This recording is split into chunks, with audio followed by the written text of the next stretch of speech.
Hello and welcome to FinextraTV at EBAday 2020. I'm Hannah Wallace, and kindly joining us in our virtual studio now is Simon Eacott, Head of Payments, Innovation and Business Development for Natwest. So Simon, hello, welcome again to the virtual studio. Hello. It's interesting times. It is interesting times indeed. I know normally we'd be face-to-face in the studio, but it's good to have you on nonetheless. So really, to kick things off, I want to talk a bit about the work you've been doing for UK Finance. Could you introduce the initiative Payment Futures, explain the objectives and a bit about the journey so far? Yeah, of course, and thanks for the opportunity to join you ahead of EBAday. So Payments Future is a significant piece of work, as you say, being undertaken by UK Finance. It's actually being led by Marion King from Natwest. It's been receiving a lot of support from across the industry, and its first report is due out in January next year.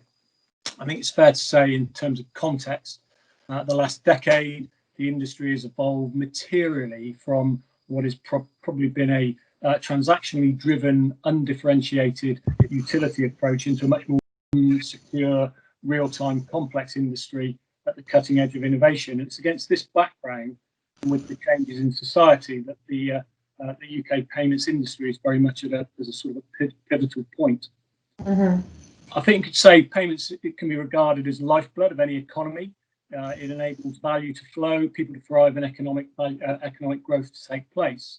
And the industry at the moment, I think, is undergoing transformational change and has got to adjust to those challenges and indeed conflicting priorities, digital against physical, real-time versus security, and even data versus privacy. And all of these things provide opportunity to drive innovation and improve customer experience. Sure. The way that I would describe it is the futures work is the industry's response, and I think it needs to be a bold response to the challenges.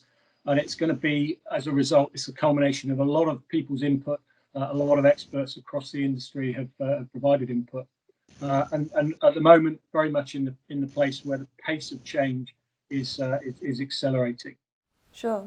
So we've been covering a lot of stories about and around the impact of the pandemic as of late. But what I'd really like to hear from you, Simon, is your take on how the industry is responding and a bit more about how NatWest is going to be navigating the coming months. I mean, what does the road ahead look like? Yeah, it's a great question. I think it's important at the outset to recognise that these have been and continue to be incredibly difficult times for everybody. And it's been massively important for the banking industry in general, payments industry in particular, to react and be able to provide support to those that need it and continue to need it for many months to come. I think the response from the industry initially was fast and strong, both by providing continuity of service and indeed the financial support necessary for those in need. And in the UK, the industry moved at pace, working with the various government agencies, keeping payments flowing and getting funds very, very quickly and efficiently, and more importantly, safely to those that needed it. Great example there would have been the collaboration work undertaken across the industry to support government payments through the various support schemes, and in particular through the usage of the recently launched confirmation of payee service to ensure that payments did actually reach the beneficiary safely. Other examples, the industry moved quickly to increase the contactless card payment limit from £30 to £45. And that's at the industry level. In terms of NatWest, we, like many organisations, work really hard to support our customers, particularly those in vulnerable situations. And examples there, we launched in very short order a companion payment card, set up dedicated support for carers and key workers, increased internal payment capability in very short order, and distributed cash directly to those that were vulnerable.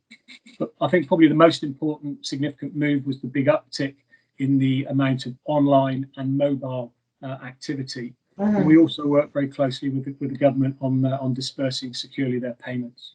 I guess overall, COVID very challenging for everybody, but I think the industry did react strongly and is focusing on providing flexible and fast support at a time of need. And it's interesting you mentioned there the confirmation of pay solution. I myself bank with Natwest, and when I get that little message saying it's a match, it's very comforting. So that leads me to ask a bit more about partnerships then. How important are these to supporting customers, and what's the significance here? Yeah, it's a great question, and particularly in the context of the previous comments.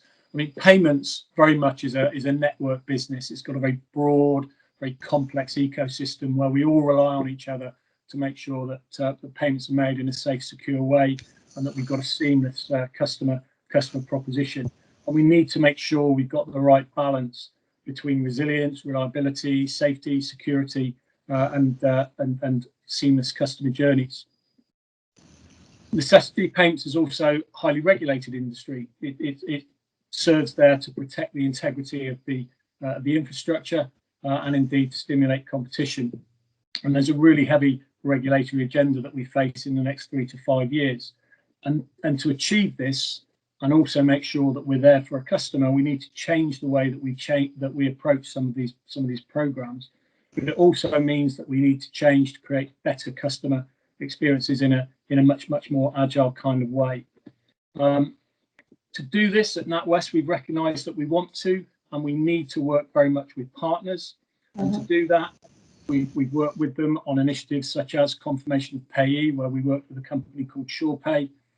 There's a lot of open banking initiatives. There's request to pay, and all of these we're looking to go beyond the basic compliance and actually work with our partners to develop great new customer propositions.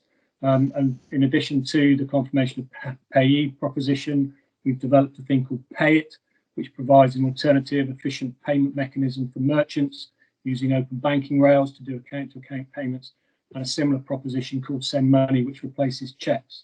So all of these just emphasise the need to look at things differently, not to expect to be able to do everything yourself, to work with your partners, to collaborate where necessary, and develop that really seamless customer proposition.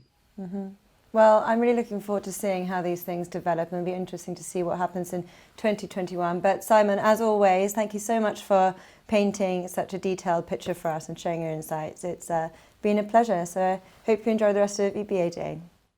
Thank you very much, Anna.